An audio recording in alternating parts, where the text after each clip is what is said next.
Bonjour, donc je vais tâcher de faire vite. Heu, Juste pour précision, je fais pas mal de shorts et de playlists de shorts, parce que j'ai pas forcément, voilà, de capacité de stockage de matériel, voilà, de vidéos, tout ça. Ni même de voilà, pour gérer les vidéos, de montage, tout ça. Et donc voilà, donc je fonctionne par des shorts, donc j'ai pu, me prendre quelque chose, enfin ça va pas tarder à arriver du coup,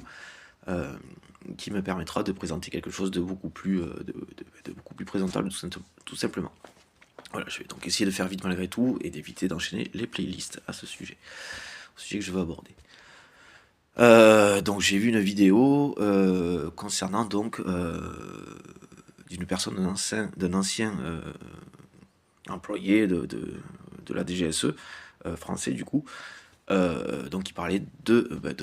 c'est finalement en fait, homologue à la retraite également, en tout cas ancien, euh, retraité de ce domaine, en tout cas de ce poste, aux États-Unis. Donc qui expliquait, donc il parlait de la France et de la DGSE et voilà, qui tenait des propos, bon, voilà, qui n'étaient pas forcément des plus sensés en termes dans ce qu'elle révélait en termes de peur, de réaction défensive, mais qui révèle d'une peur profonde, qui est propre aux États-Unis, qui est endémique, qui est liée à la violence, et qui est endémique des États-Unis, et à leur fonctionnement qui est encore actuel de libéralisme. Far West, quoi. Grosso modo. Et les États-Unis, qui sont donc dans une position de puissance moindre par rapport à il y a quelques années, euh, pour des raisons juste normales et sensées en fait, dont Trump est le point d'exergue effectivement dans le fonctionnement, et aussi dans la réaction à la peur, donc qui est la question de la puissance militaire, voilà, mais qui manque et qui manque cruellement de raisonnement et de tempérance, de calme, de sang-froid et de raison gardée vis-à-vis de la peur et d'une incompréhension de l'évolution des choses. Que les choses prennent une dimension plus égale vis-à-vis des États-Unis est l'évolution normale et logique.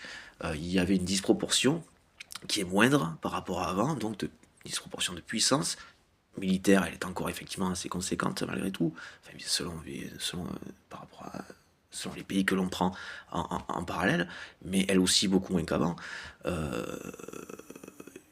le terme conséquent n'est peut-être plus effectivement trop d'actualité concernant l'Union Européenne par exemple, ou un pays comme la Chine, euh, mais qui effectivement est encore plus important de ce point de vue-là, en termes de quantité, on va dire ça, voilà. Mais c'est le truc de base, c'est donc que ça, enfin, entre guillemets. Donc je vais devoir faire quelques